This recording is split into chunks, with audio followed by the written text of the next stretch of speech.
Money flow అనేటువంటి సరిగ్గా రాకపోవడం, ఆపర్చునిటీస్ సరిగ్గా లేకపోవడం, ఫైనాన్షియల్ గా స్ట్రక్స్ రావడం, ఎవరికైనా పైసలు ఇస్తే అవి సరిగ్గా రాకపోవడం, పైదిరికి వాళ్ళతో గొడవలు రావడం,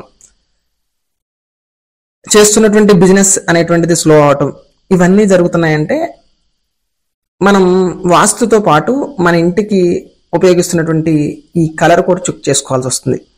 ఏదైతే మనం వేస్తున్నటువంటి కలర్స్ ఉన్నాయో ఇవి పంచతత్వాలు సరైనటువంటి విధంగా ఉపయోగిస్తేనే మనకి అనుకున్నటువంటి రిజల్ట్స్ వస్తాయి. ఎప్పుడైతే ఈ 5 ఎలిమెంట్స్ ఇంబ్యాలెన్స్ అవుతాయో ఆ ఇంబ్యాలెన్స్ అయినప్పుడు వాటి ఇంబ్యాలెన్స్ సంబంధించిన రిజల్ట్స్ మన ఇంటి మీద ప్రభావం చూపిస్తాయి.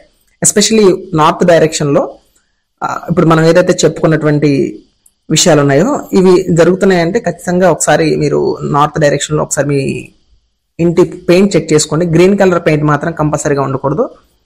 అదేవిధంగా రెడ్ కలర్ పెయింట్ కానీ ఇవి ఉండకూడదు.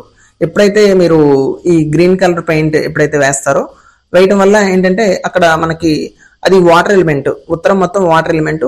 ఈ వాటర్ ని మీరు ఎప్పుడైతే ఎయిర్ తో బ్యాలెన్స్ చేస్తారో ఆటోమేటిక్ అక్కడ ఇంబ్యాలెన్స్ ఏర్పడుతుంది. ఆ ఇంబ్యాలెన్స్ ఏర్పడడం వల్ల ఏంటంటే మీకు రావాల్సినటువంటి అవకాశాలు, మనీ ఆపర్చునిటీస్, బిజినెస్ సరిగ్గా జరగకపోవడం ఇవన్నీ జరుగుతూ ఉంటాయి. సో చెక్ చేసుకోండి.